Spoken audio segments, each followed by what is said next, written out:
habíamos empezado la clase pasada de la Edad Moderna y habíamos visto el humanismo y Estoy sin video.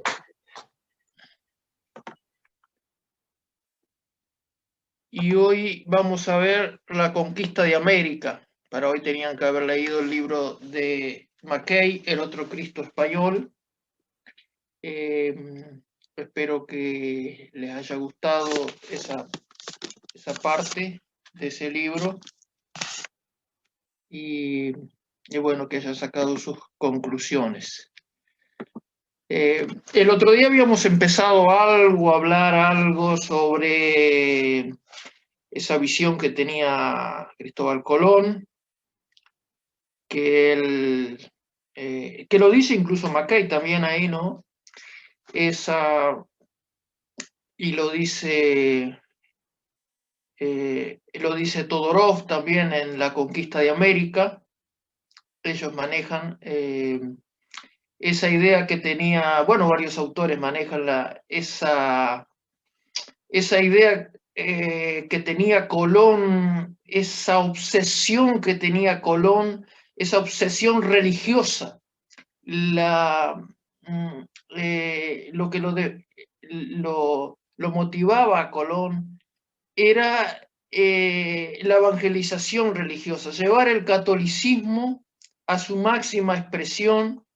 Incluso lo que él quería era hacer algo que ya se había dejado de hacer hacía 300, 400 años, que era, él quería ser, fíjense, la cabecita de Colón, quería hacer otra cruzada para reconquistar Jerusalén, que ya nadie estaba pensando en eso, lógicamente.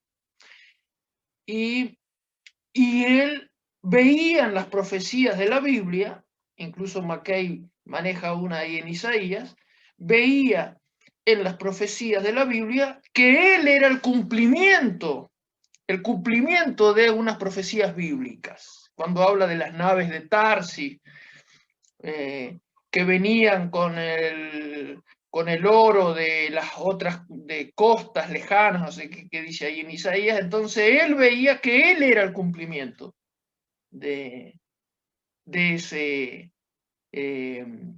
texto bíblico. Y si nosotros leemos el diario de Cristóbal Colón, las relaciones de Cristóbal Colón,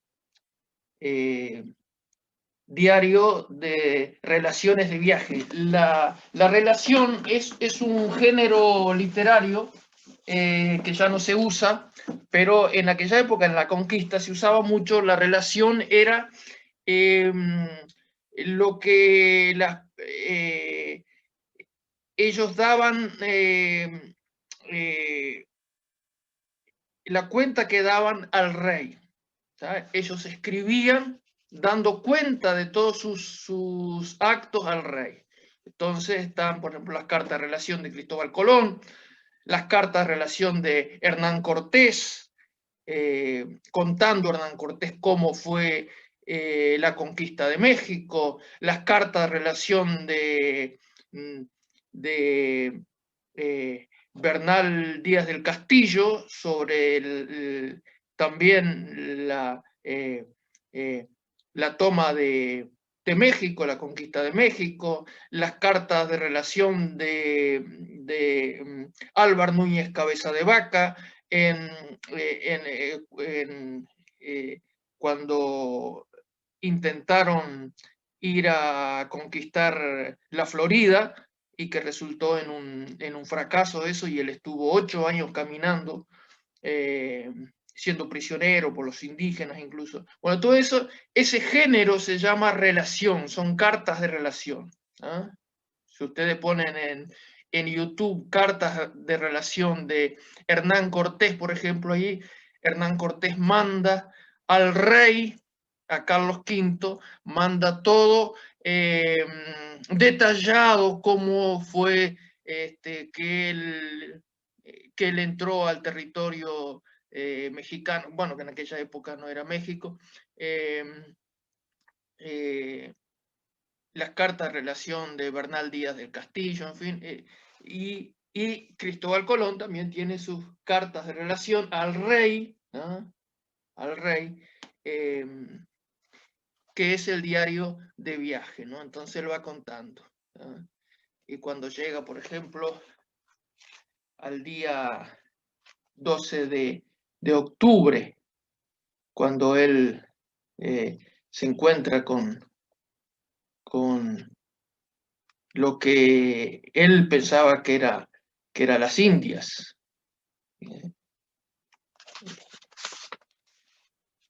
El 11 de octubre dice, navegó al sudeste. El lenguaje es muy antiguo, es un español muy antiguo. Tuvieron mucha mar, más que en todo el viaje habían tenido. Vieron pardelas y un junco verde junto a la nao. Vieron los de la carabela pinta una caña y un palo, y tomaron otro palillo labrado a lo que parecía con hierro, y un pedazo de caña y otra yerba que nace en tierra y una tablilla. Los de la carabela niña también vieron otras señales de tierra y un palillo cargado de escaramojos. Con estas señales respiraron y alegráronse todos. Anduvieron en este día hasta puesto el sol, 27 leguas. Después del sol puesto, navegó a su primer camino al Gueste. Andarían 12 millas cada hora y hasta 2 horas después de medianoche andarían 90 millas, que son 22 leguas y media. Y porque la carabela Pinta era más velera e iba delante del almirante, halló tierra e hizo las señas que el almirante había mandado. Esta tierra habido primero un marinero que se decía Rodrigo de Triana, puesto que el almirante, a las 10 de la noche, estando en el castillo de popa, habido lumbre, aunque fue cosa tan cerrada que no quiso afirmar que fuese tierra. Pero llamó a Pero Gutiérrez, repostero de estrados del rey, e díjole que parecía lumbre, que mirase él, y así lo hizo, y vídola. Díjolo también a Rodrigo Sánchez de Segovia, que el rey y la reina enviaban en él armada por vedor, el cual no vido nada, porque no estaba en lugar que do la pudiese ver.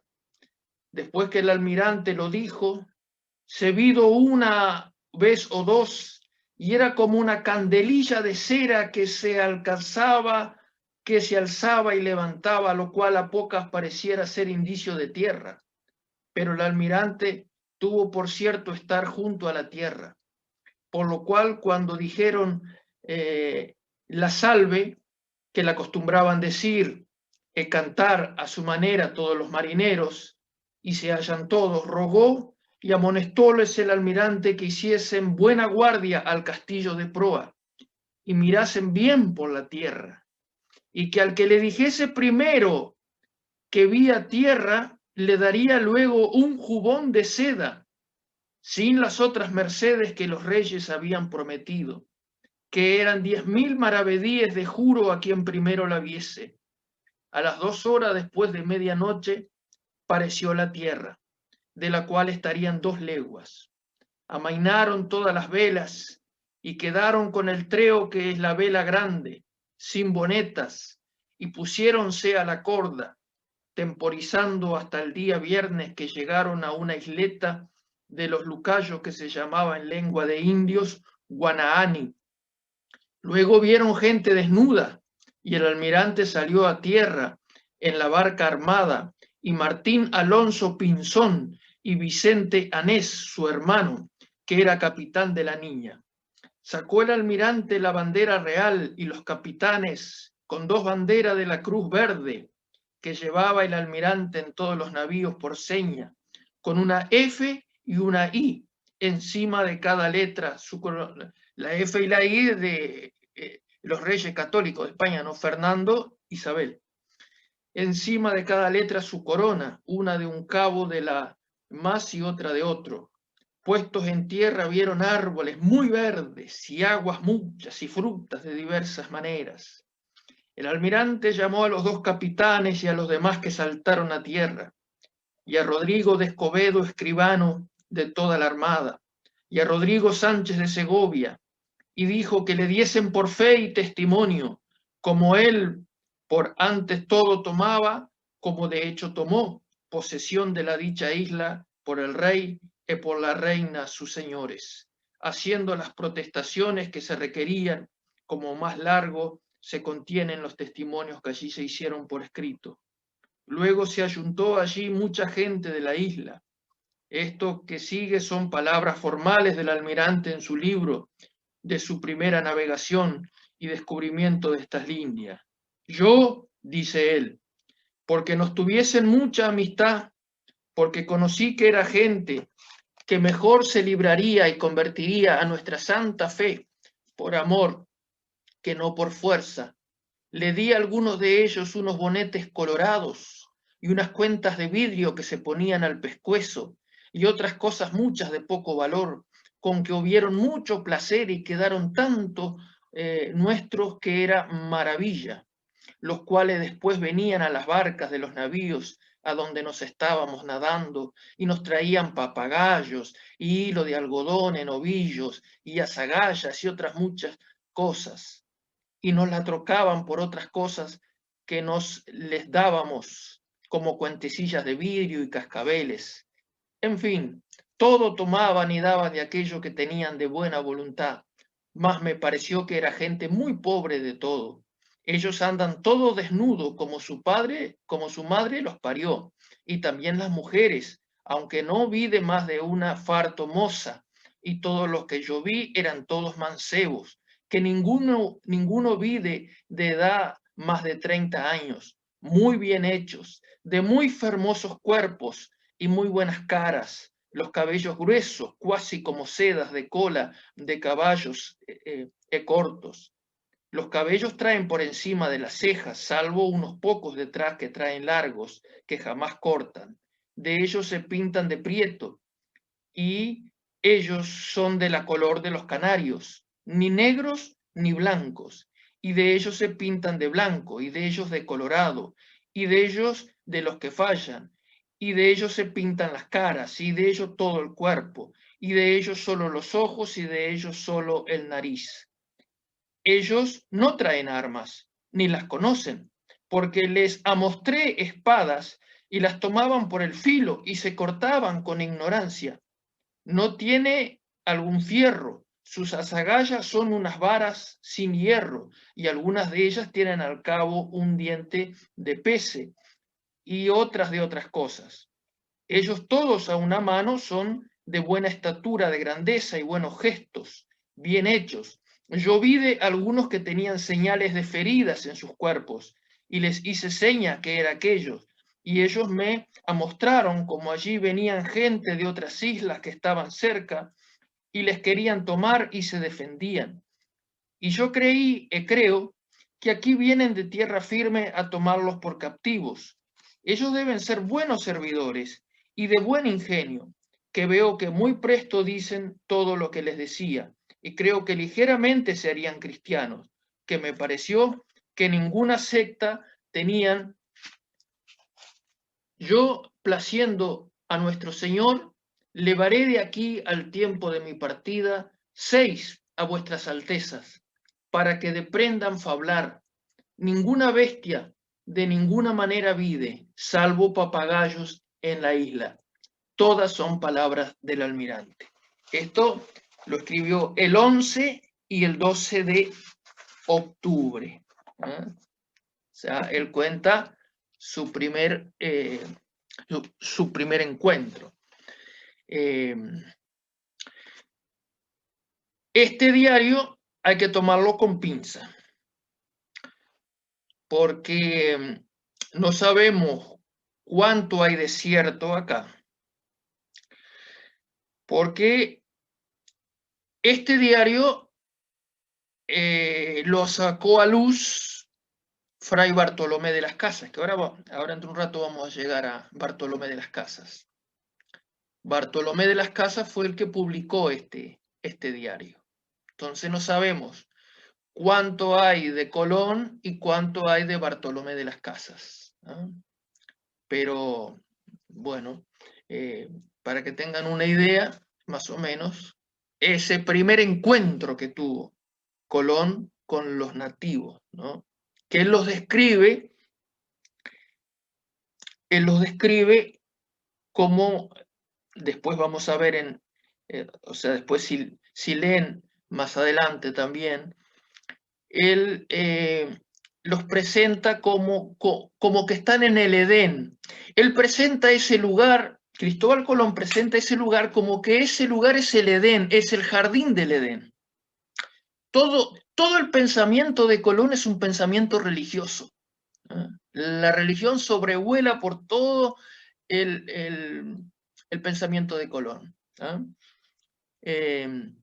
Entonces, bueno, como dijimos, Colón se murió sin saber que eso no era las Indias. Él quería hablar, todo el sueño de él era entrevistarse con el Gran Khan. El Gran Khan era el emperador de China, ¿no? De lo que es hoy Japón, también todas esas tierras, ¿no? Porque él pensaba que había llegado a Oriente, ¿no? Muy bien. Después él hace otros viajes. Colón hace otros viajes. Le va mal en algunos otros viajes, naufraga, porque él sigue descubriendo otros lugares ahí en América, lo que hoy es América. Y después que él se muere,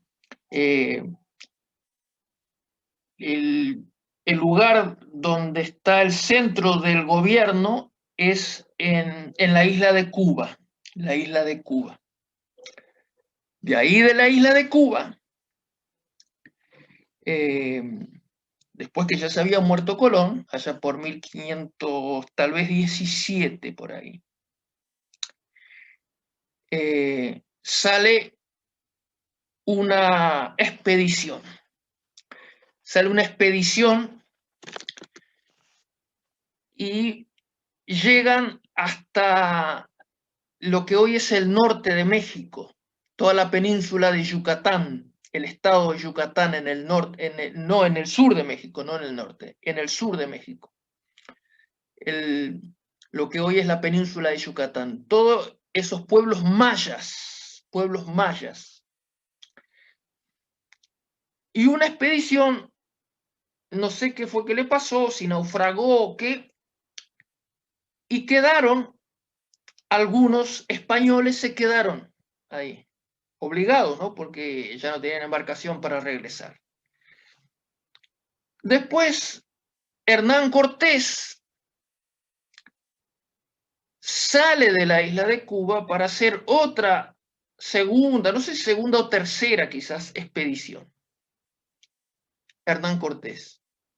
Hernán Cortés sale y el gobernador de Cuba, que no recuerdo ahora su nombre, el gobernador de Cuba lo manda no para conquistar, sino que lo que ellos llamaban para rescatar. El rescate que era agarrar todo el oro que pudieran, ¿no? Pero Hernán Cortés decide conquistar esos territorios y lo hace sin el consentimiento del gobernador de Cuba. Cuando Hernán Cortés llega y se entera de que había unos españoles perdidos que habían quedado de otra expedición, y ya hacían como, no sé si 5 o 6 años que estaban ahí, los manda llamar para que vengan. ¿Por qué? Porque les van a servir como intérprete, porque ya a esa altura conocen la lengua de indígena. Uno de ellos, Rodrigo de Aguilar, no sé si se llama Rodrigo, sé que Aguilar es el apellido, viene. El otro, que es Gonzalo Guerrero, no quiere venir. Cuando viene Aguilar, le dice a Cortés, hay otro español también. Porque este Aguilar era prisionero, era esclavo de un cacique.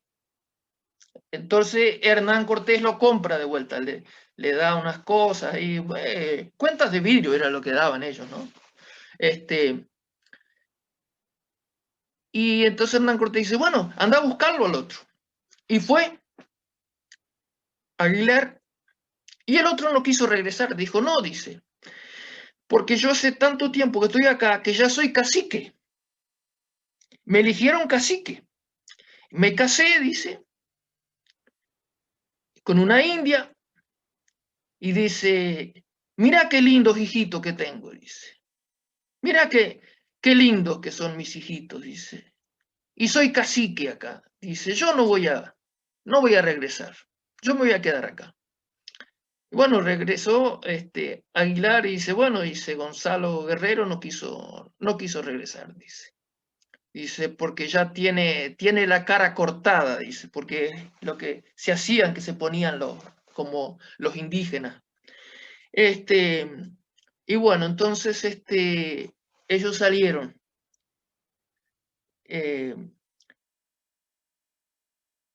A conquistar. Pero ¿qué pasa? Los hombres querían regresar a la isla de Cuba. Territorio inhóspito, varios indígenas le hicieron la guerra, tuvieron varias bajas y se querían regresar. Pero Hernán Cortés, en esas charlas que tiene, se entera que hay un gran reino más al norte y de un tal Moctezuma, que es un gran emperador, rey de reyes, y que hay montaña de oro. Los ojitos se le iluminaron. Por allá, en una lucha que tiene con unos indígenas, como ellos tenían superioridad en armas, y llevaban caballos, y los indígenas tenían miedo del caballo, porque nunca habían visto caballos. No habían visto caballos. Ellos pensaban incluso que era un ser mitológico, que el hombre y el caballo eran una sola cosa, porque siempre lo veían encima del caballo, entonces pensaban que era una sola cosa. Y por allá unos indios le hacen un regalo a Hernán Cortés. Para apaciguar la ira de Hernán Cortés, un cacique le hace un regalo. Y son unas jóvenes esclavas, no sé si 10 o 12 o 15, pero entre esas esclavas había una que llegó a ser fundamental para la conquista de América, la conquista de México, que se llamaba Maline o Maliné. Y los españoles la bautizaron, porque ellos ponían nombres cristianos, entre comillas, a todos, la bautizaron como Doña Marina. Marina primero, pero después recibió el título de doña, porque como ustedes saben, en aquella época decir don o doña era un título que se daba. O sea, uno no podía decirse don si una autoridad no le daba ese título de don o doña, ¿no? Llegó a ser Doña Marina. Doña Marina es lo que se conoce como la Malinche. La Malinche va a ser fundamental para la conquista de el Mayor, junto con después, unos 10 años después, Perú, pero en esa época fue la mayor riqueza que se encontró. Y la Malinche va a ser fundamental, porque la Malinche, que le decían Malinche porque ella era, bueno, hay varias hipótesis de ese nombre, de dónde sale ese nombre.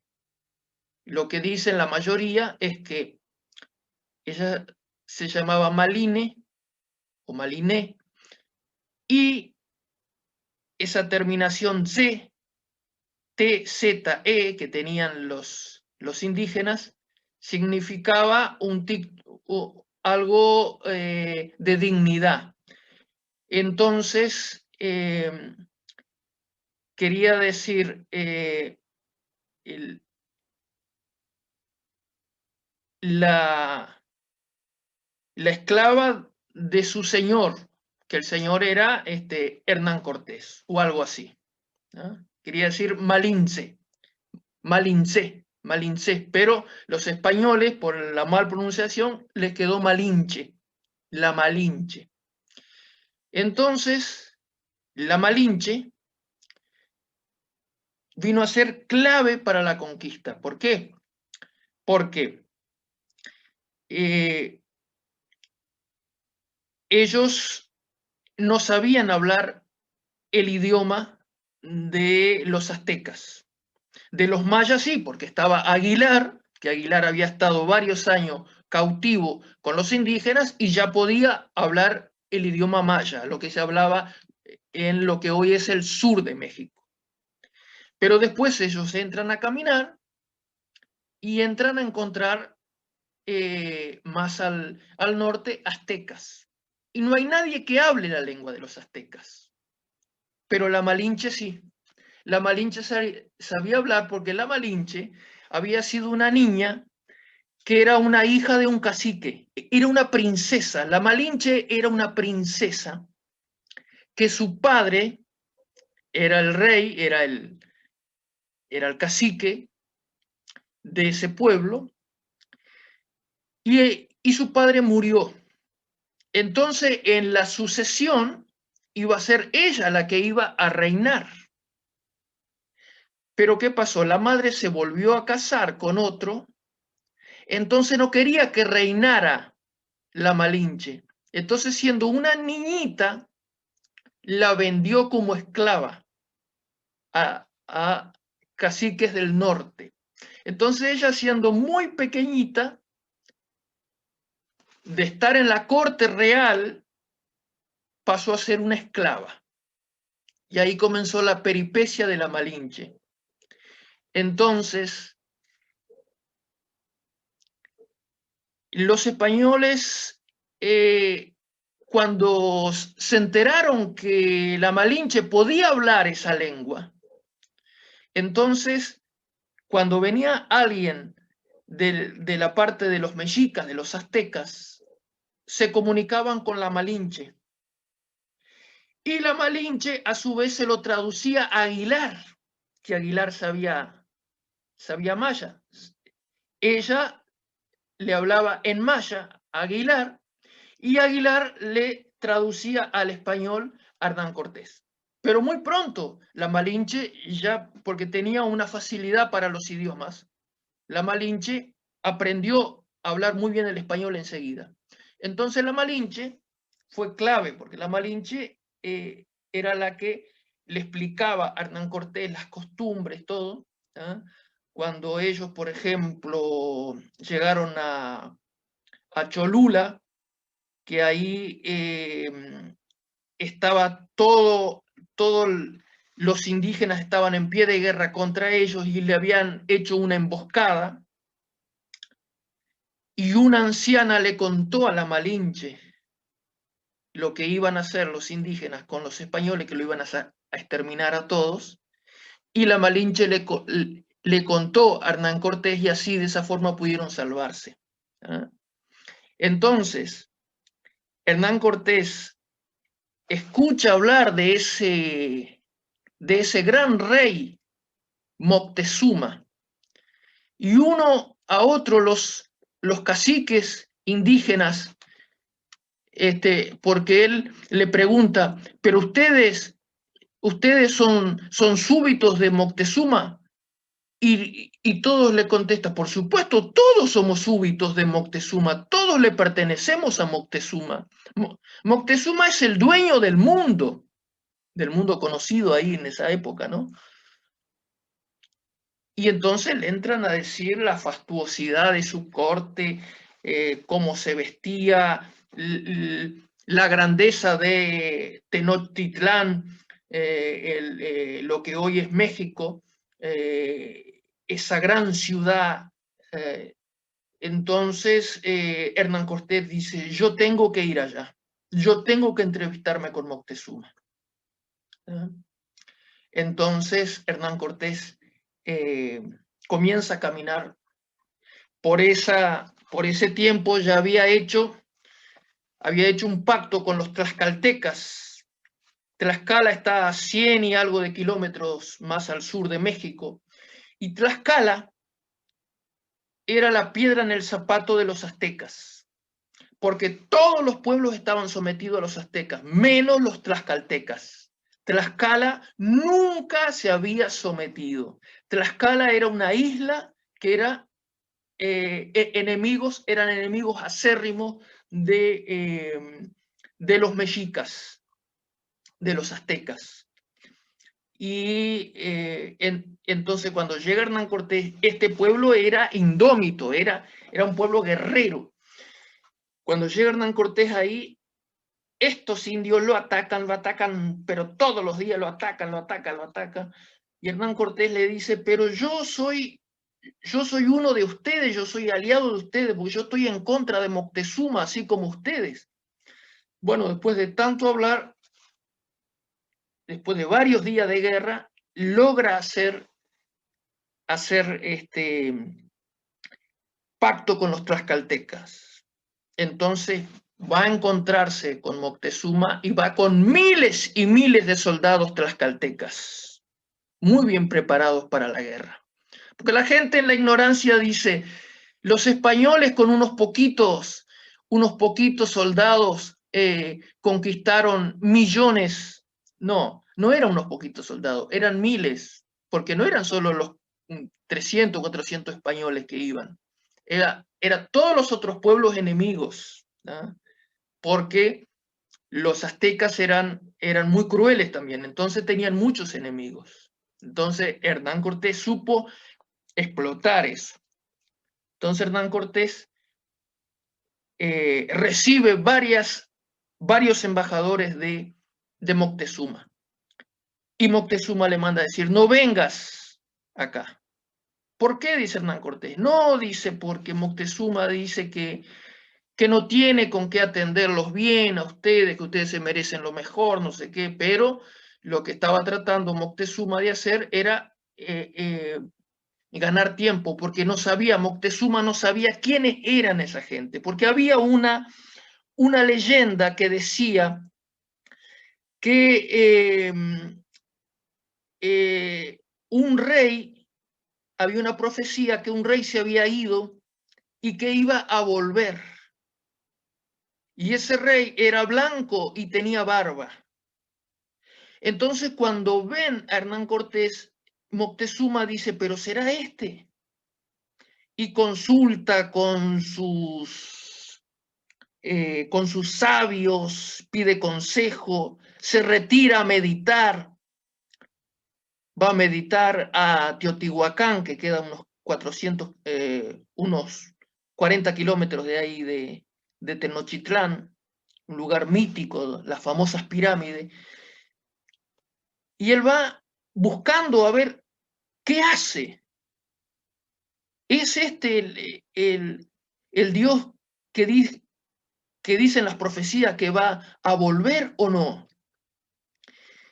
Y sus hombres van a entrevistarse con Hernán Cortés, vienen, le dicen esto, aquello, ahí pasan meses, ¿no? Y mientras tanto Hernán Cortés dice que no, que él va a seguir y va a entrar a Tenochtitlán. Y Moctezuma no sabe qué hacer. Y finalmente Moctezuma llega en 1520 o 1519, no recuerdo. Entra a Tenochtitlán, la gran Tenochtitlán. Mire lo que era.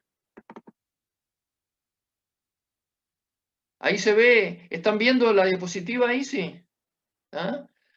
Tenochtitlán era todo esto, era majestuoso. Los españoles cuando llegaron vieron esto, quedaron deslumbrados. Dice, esto en ninguna ciudad de España hemos visto, dice. ¿Ah? En Europa no tenían saneamiento, hacían sus necesidades y lo tiraban a la calle. Decían, agua va, y ahí iba todo el excremento y todo. Los aztecas ya tenían saneamiento, tenían cloacas, tenían saneamiento. Tenochtitlán era una joya. Cuando ellos entran a Tenochtitlán, que era una isla, acá podemos ver la isla, ¿ah? Los lagos, el lago Texcoco y el otro que no recuerdo cuál. ¿Ah? Por eso es que México se inunda, con cualquier lluvia se inunda, porque México es un valle. Y aunque después se sacó estas aguas, a unos siglos después los españoles hicieron unos canales y sacaron esta agua, pero siempre cuando llueve vuelve. ¿Ah? Entonces, ese gran problema en México, porque México era una isla, una pequeña islita, esto era Tenochtitlán, la gran Tenochtitlán. Grande no en tamaño, sino en la grandeza que tenía. Entonces, acá abajo tenemos la isla, Tenochtitlán y Tlatelolco, que en realidad eran dos islas, y esto se entraba por unas calzadas. Por estas calzadas había 4 calzadas, ¿ah? Desde la tierra se entraba por estas calzadas que eran de madera, y se alzaban, eran como puentes levadizos, se alzaban cuando, por ejemplo, no querían que alguien se escapara, por ejemplo, alzaban, entonces la gente no podía salir. Bueno, y ellos se movían todo acá en canoas. ¿Ah? Y esto era el recinto sagrado, lo que se llamaba el templo mayor, el recinto sagrado. Acá estaba la gran pirámide, que ahora le voy a mostrar. Está la base nomás, porque después Hernán Cortés, cuando tomó Tenochtitlán, mandó desmantelar todo y hoy está solamente la base. Entonces, esta era la gran pirámide del templo mayor. Y acá estaban los 2 templos de los 2 dioses de Tlaloc, el dios de la lluvia, y Huitzilopochtli, el dios de la guerra. ¿Ah? Acá era que se hacían los sacrificios humanos. Todavía se puede ver en México, está la piedra sacrificial, todavía está, se ve todavía en México. Entonces acá está la gran Tenochtitlán. Ellos entran a Tenochtitlán, los sale a recibir Moctezuma con todo su pompa y con todo, y lo lleva Moctezuma y lo pone acá a una cuadra más o menos de esto, donde era un palacio. A Cortés y a los otros españoles, y viene a hablar con Hernán Cortés. Con traductor le dice, ¿tú escuchaste que yo soy una especie de Dios? Le dice Moctezuma, porque a Moctezuma no se lo podía mirar a los ojos. Era el Tlatoani. El Tlatoani era el emperador. La palabra es Tlatoani. Es el emperador. Dice, yo soy el Tlatoani. Y te han dicho que yo soy un ser divino. Pero yo soy de carne y hueso. Y se levanta así la ropa y dice, mira, toca. Dice, yo soy de carne y hueso como vos. Soy un ser humano.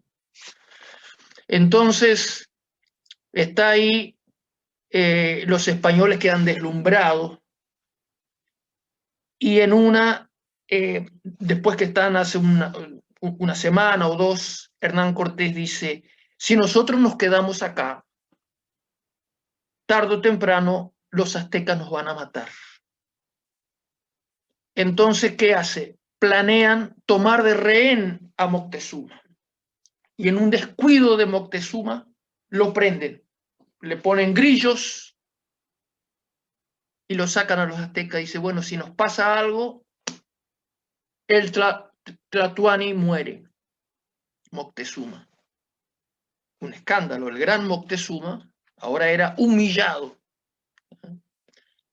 Pero los grillos muy pronto le son sacados y Moctezuma goza de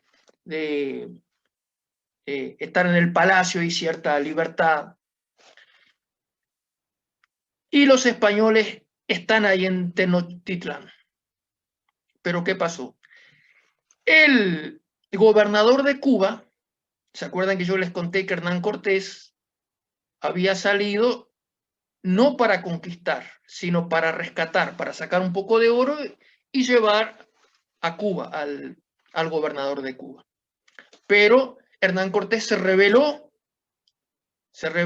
y no quiso regresar, y como algunos soldados querían regresar, él barrenó las naves, o como se dice comúnmente, quemó las naves. De ahí está ese famoso dicho, cuando alguien ya no tiene escapatoria y ya hace el último recurso, dice, bueno, quemó las naves. Eso fue lo que hizo Hernán Cortés. Hernán Cortés quemó las naves, que en realidad no las quemó, las barrenó para que encallaran y quedaran inutilizados, para que los soldados no regresaran a Cuba y pudieran seguir hasta Tenochtitlán. De ahí ese famoso dicho, quemó las naves, tomado de Hernán Cortés. Entonces, el gobernador de Cuba se enteró de lo que había hecho Hernán Cortés y mandó prenderlo. Mandó a Pánfilo de Narváez con más o menos 600 soldados de Cuba a prender a Hernán Cortés y a llevarlo preso a Cuba.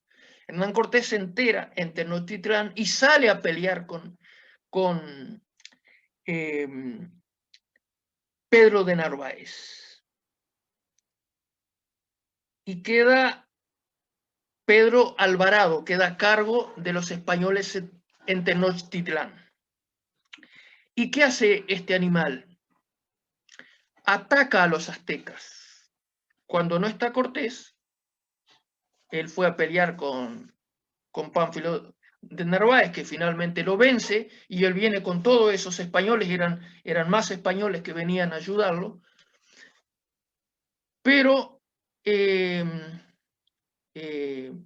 Pedro de Alvarado comete la torpeza de cuando están los aztecas haciendo, era un día de una fiesta ritual que ellos tenían. Entonces ellos están haciendo sus danzas y sus cosas rituales sin sus armas, porque era una fiesta religiosa, entonces estaban sin sus armas. Y Pedro Alvarado ordena a los españoles abrir fuego contra los aztecas. Fue una carnicería. Eso fue una carnicería, porque los agarra desarmados. Y cuando va llegando Hernán Cortés se da cuenta de que algo había pasado. Todo Tenochtitlán estaba revuelta. Entonces dice, nos van a matar. Y salen esa noche, se escapan, lo que se conoce hasta hoy como la Noche Triste, y cientos de soldados españoles mueren porque alguien avisa, una mujer vio que se estaban yendo los españoles, avisaron y se levantaron los puentes esos que ellos tenían. Y los españoles, tan sedientos de oro, se habían puesto oro por sus ropas, se habían llenado las ropas con bolsas de oro para llevarse, y ese oro fue el que los hundió. Y cientos de ellos murieron ahogados ahí. Hernán Cortés se salvó en el Anca un piojo. Entonces, otros fueron agarrados por los aztecas, fueron llevados acá a estos lugares, fueron sacrificados en esa piedra sacrificial, donde les sacaban el corazón, les abrían el corazón, les abrían el pecho, les sacaban el corazón para ofrecer a Huitzilopochtli. Entonces, bueno, Hernán Cortés, con los soldados que le queda, logra escapar. Y con la ayuda de los tlaxcaltecas, vuelve, después de no sé cuánto tiempo, unos meses, vuelve. Y como los españoles llevaban carpinteros, llevaban herreros, todo, construye 13 bergantines, que son barcos pequeños, 13 bergantines. Entonces ponen sitio a Tenochtitlán,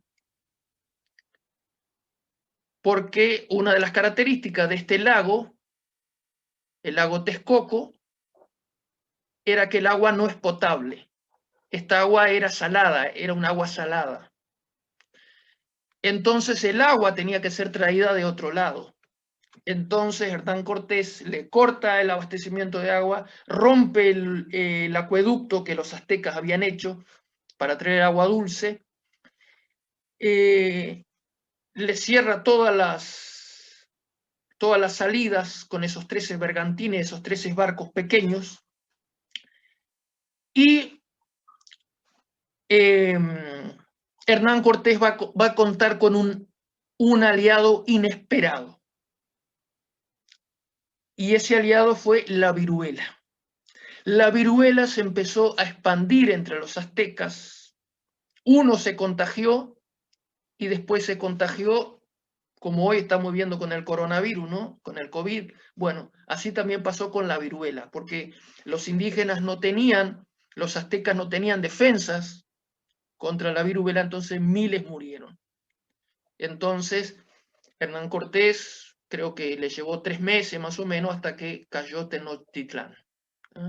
Cayó Tenochtitlán y ahí él mandó desmantelar el templo mayor, el recinto sagrado, lo mandó desmantelar para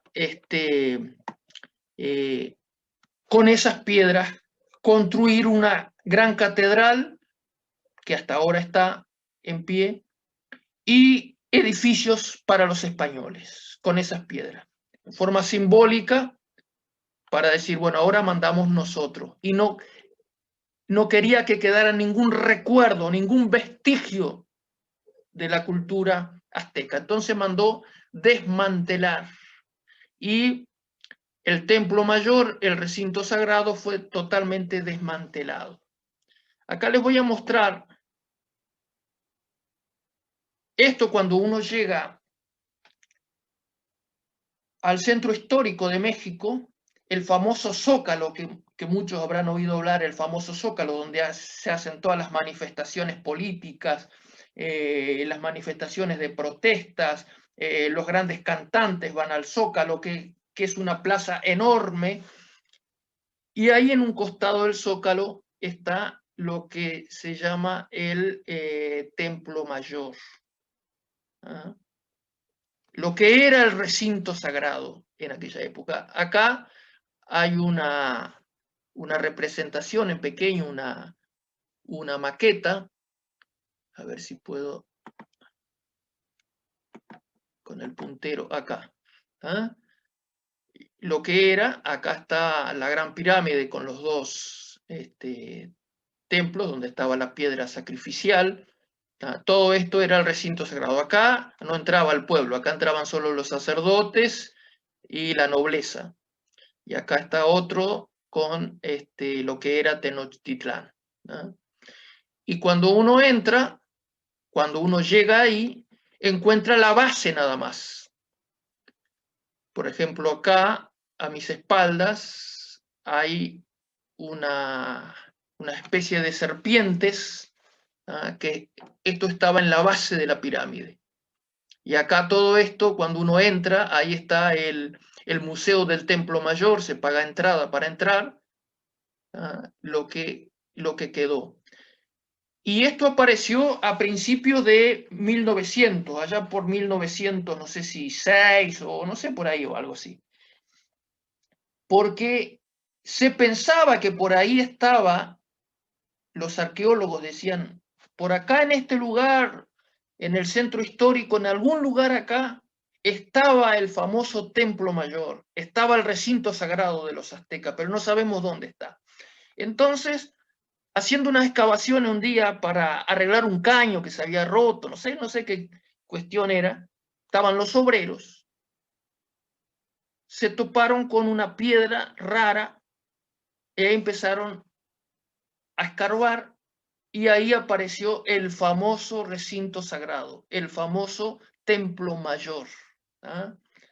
La base solamente, ¿no? Entonces ahí se descubrió, se empezó a, bueno, se tuvo que expropiar otros edificios que se habían edificado arriba, tirarlos abajo para poder desenterrar todo esto, y es lo que se ve acá, que esto sería la base de la pirámide. Incluso hay unos letreros grandes ahí esculpido en la pared de unas palabras de las cartas de relación de Hernán Cortés cuando llegó a Tenochtitlán, de Bernal Díaz de Castillo, cuando entraron a Tenochtitlán, todo eso está acá cuando uno llega a el centro histórico de México, al Zócalo, y acá se encuentra con las piedras de aquella época, con la base, porque Hernán Cortés destruyó todo esto, pero quedó enterrado, quedó una parte, ¿tá? O sea que quedó,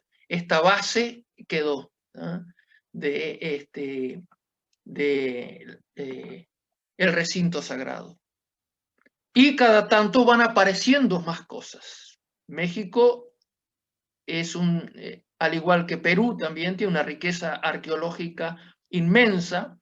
Entonces, uno está haciendo un pozo para hacer un cimiento o algo, y no es de extrañar que se encuentre con una riqueza arqueológica fabulosa, ¿no? Que está enterrado en México. Entonces ahora el INAH, Instituto Nacional de Antropología e Historia, regula todas esas construcciones en el centro histórico. Cuando uno va a hacer una reforma en el centro histórico, tiene que declararlo al INAH. Entonces va el INAH primero y ve si no hay ahí algo histórico. Y han aparecido cosas históricas tremendas ahí en excavaciones que personas iban a hacer una reforma en su casa, por ejemplo, y han aparecido porque todo esto era el famoso recinto sagrado, donde estaban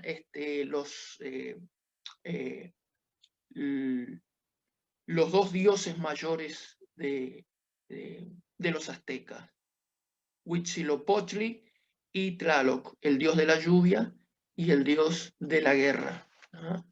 A los cuales ellos le hacían sus sacrificios. Los sacrificios eran de guerreros, porque por ahí la gente dice, qué despiadados que eran los aztecas. Pero no nos olvidemos que los españoles tenían la Inquisición, y la Inquisición no solamente mataban, sino que torturaban. Los aztecas no torturaban, y solamente morían guerreros, ¿no? Es cierto que también a veces se sacrificaban niños, sí, es cierto, pero mayormente eran guerreros, ¿no? Para los cuales era un privilegio morir sacrificado, ¿no? Esa imagen de que los pobres sacrificados, era un privilegio para los guerreros morir en sacrificio, ¿no? Por los dioses. Muy bien. Y después tenemos en el sur, sería más o menos unos 12 años después, aparece un reino aún más rico que el de los mexicas. Francisco Pizarro se entera que hay un reino en lo que hoy es Perú, que tenía riquezas incalculables. Entonces le dice a unos ahí que lo seguían, hizo una marca con la espada, estaba en Panamá por ahí, y dice, bueno, los que quieran fama, gloria y muchas riquezas, pasen a este lado de la línea. Los que quieran seguir en la pobreza y la mediocridad en Panamá, quédense de ese lado. Y entonces ellos fueron a conquistar el reino del Perú. Y muy hábil Pizarro se entera de que los dos aspirantes al reino, los dos hermanos que tenían que reinar en ese inmenso imperio que era aún más grande que el de los aztecas, estaban en conflicto entre ellos. Atahualpa y Huáscar, los dos hijos del emperador que se había muerto, el rey, el Inca, porque nosotros decimos los incas, pero en realidad el Inca era el emperador, era el Inca, pero nosotros por costumbre decimos los incas, pero el Inca era el emperador, ¿no? Entonces estos dos estaban en guerra entre ellos, los dos hermanos, Huáscar y Atahualpa. Entonces Pizarro, muy hábil, al igual que Cortés en México, había hecho alianza con los enemigos de Moctezuma, Pizarro también hace alianza con los enemigos de Atahualpa. Y entonces, porque la gente dice, ¿cómo es posible que 200 soldados tomen un imperio de millones de enemigos? Pero él iba con miles de soldados también, enemigos, que eran enemigos de Atahualpa, que eran partidarios de Huáscar. ¿Ah? Entonces, Pizarro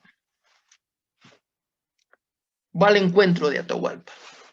Acá podemos ver a Atahualpa cargado en esa cosa que lo llevaban en hombros acá al Inca.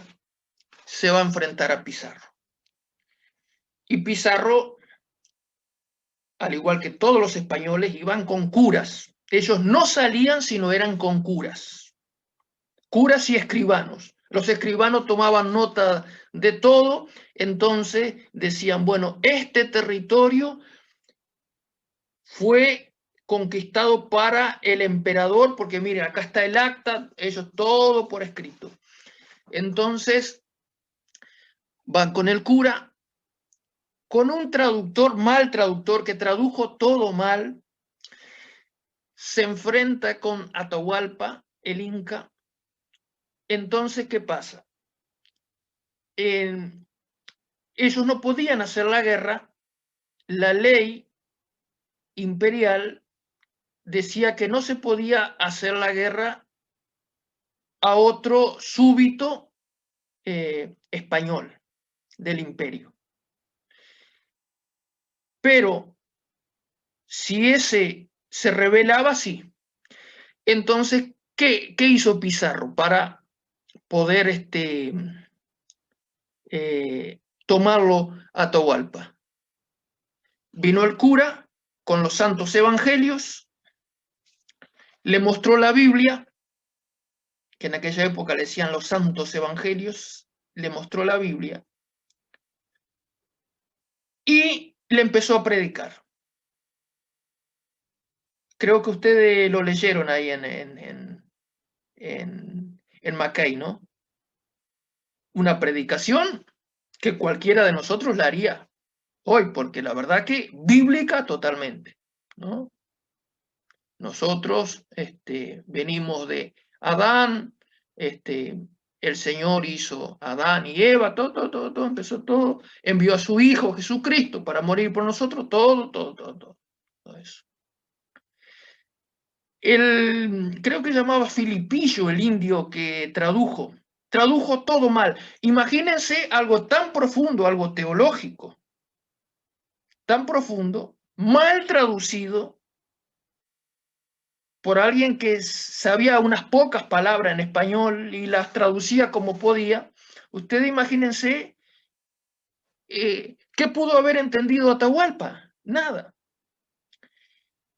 Y entonces le dijo, bueno, nosotros venimos de este rey, que Dios puso a este rey, el emperador Carlos V, y tú tienes que ser un vasallo de él, un siervo de él. Atahualpa, cuando escuchó de eso, agarró la Biblia y la tiró al suelo. Entonces ahí dijeron, el cura enseguida dijo, ¿vieron los evangelios en el suelo? Ataquémoslo. Entonces ahí tenían una excusa para poder aprisionar a Atahualpa. ¿Y qué había hecho Pizarro para impresionar más a los incas? Ellos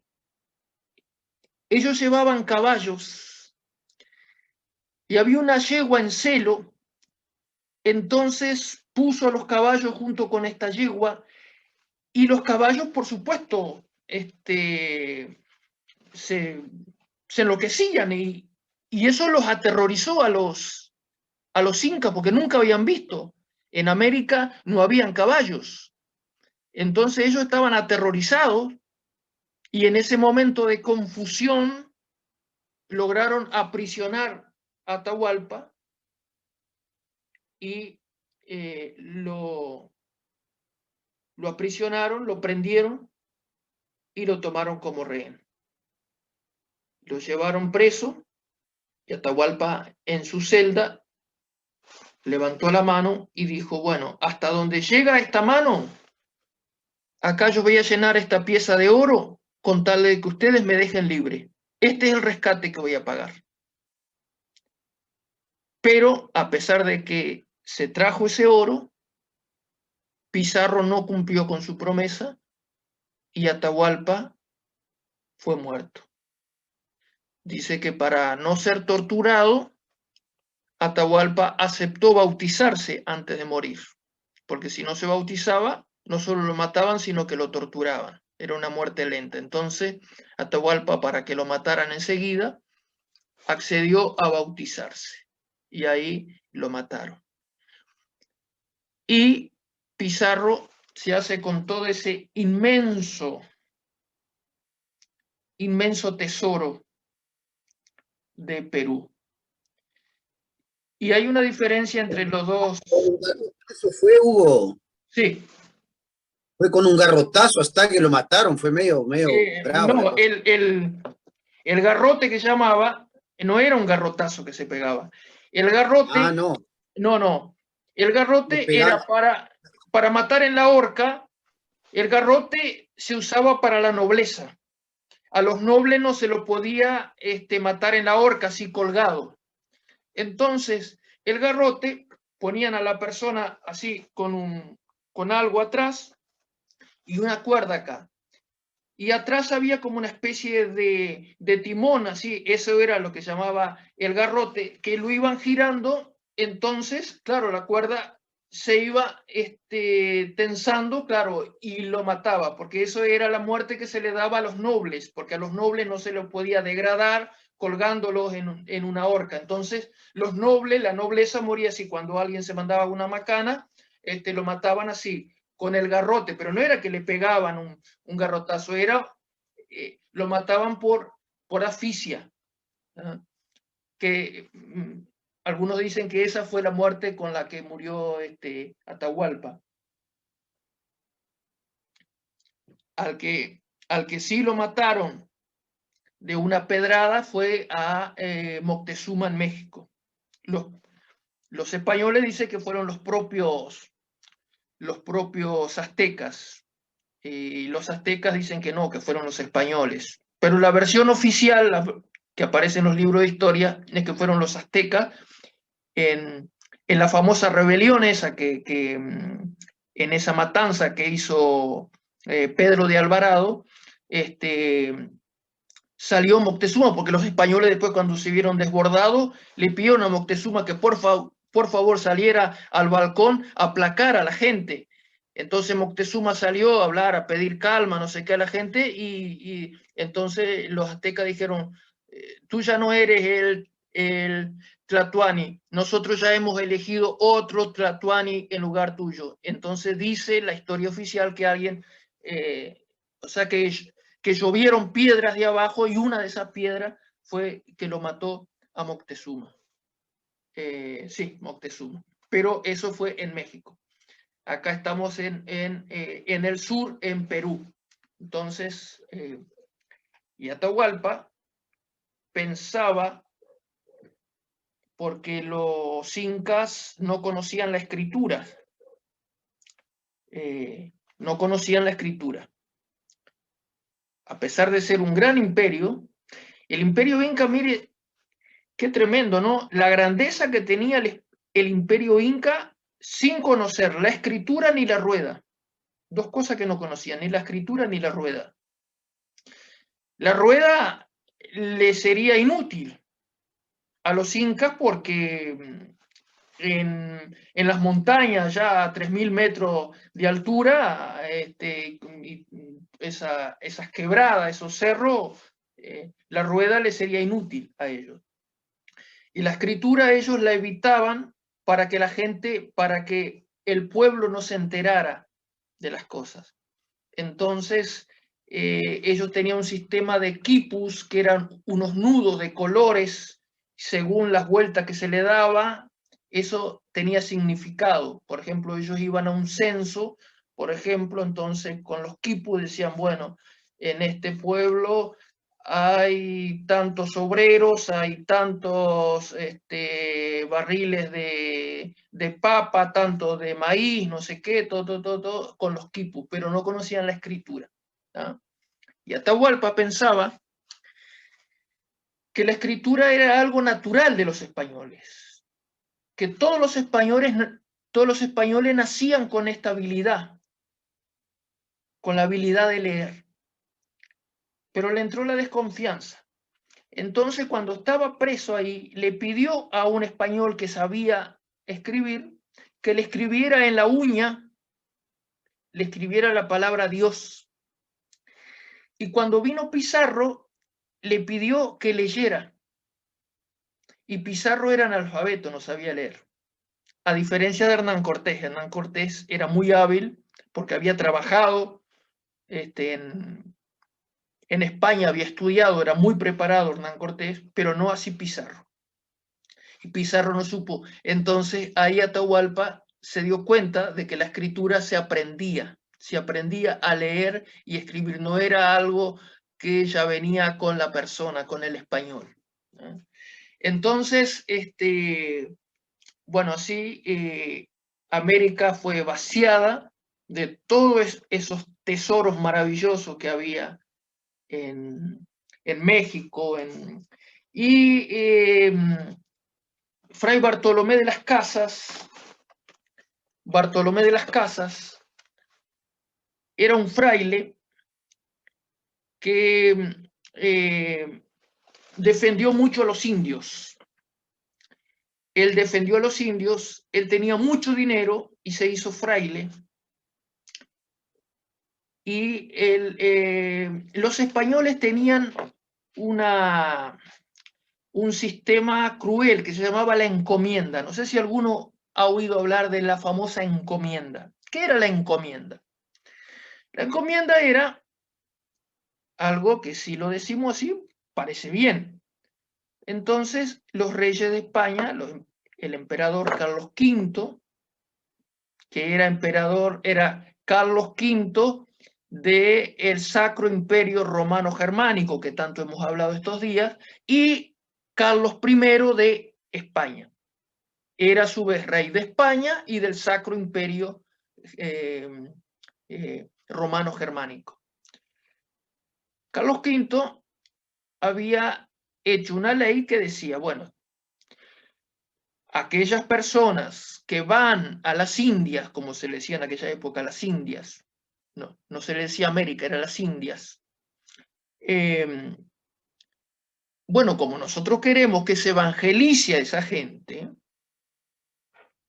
y como ellos están pagando de su propio bolsillo, entonces, como no podemos pagarle un sueldo a esa gente que está evangelizando y haciendo discípulos, llevándole el evangelio, le pedimos a la gente en las Indias que evangelicen, que discipulen, que le enseñen las Sagradas Escrituras, que le enseñen los mandamientos, todas esas cosas, a los indígenas.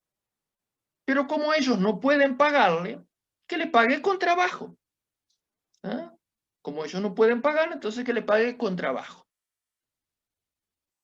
Visto esto así, suena lógico. Pero ¿qué pasa? Los que se fueron a España, a las Indias, América, no les importaba nada de la evangelización de los indígenas ni nada. No le enseñaban nada del evangelio, al contrario, ¿qué le iban a enseñar si eran unos demonios andantes?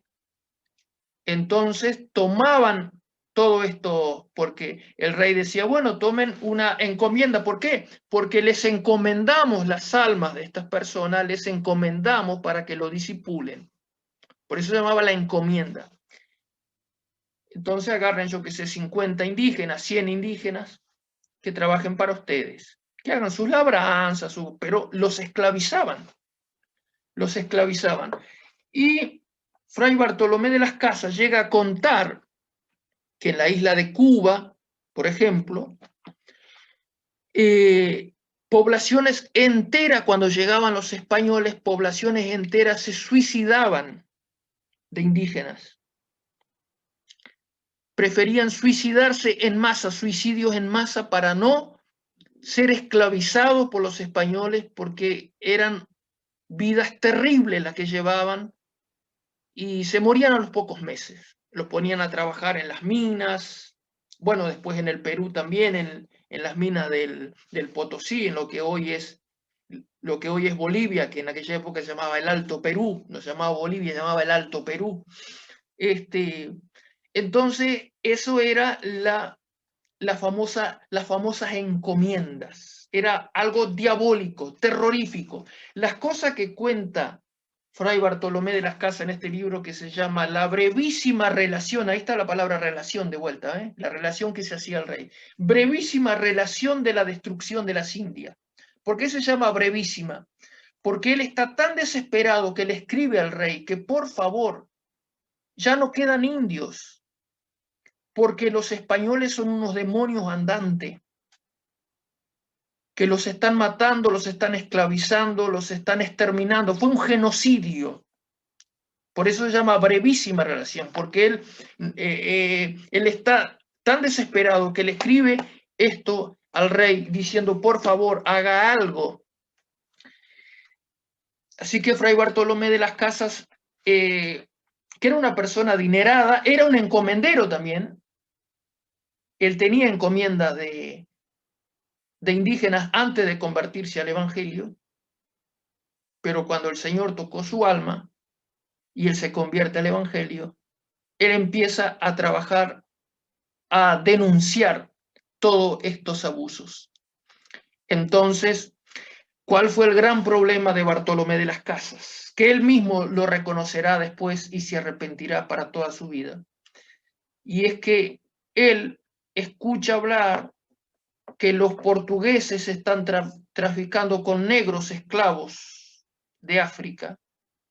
Entonces, él dice, los africanos son más fuertes para el trabajo. Pueden hacer el trabajo que hacen los indígenas, porque los indígenas son más débiles. Y eso desencadenó mucho más la esclavitud con negros africanos, de lo cual después Bartolomé de las Casas se arrepentiría toda la vida, porque él fue uno de los que promovió la esclavitud, ¿ah? Para que vinieran africanos, para que los indígenas no hicieran esos trabajos aberrantes a que se los sometía. Entonces, si hay una pregunta.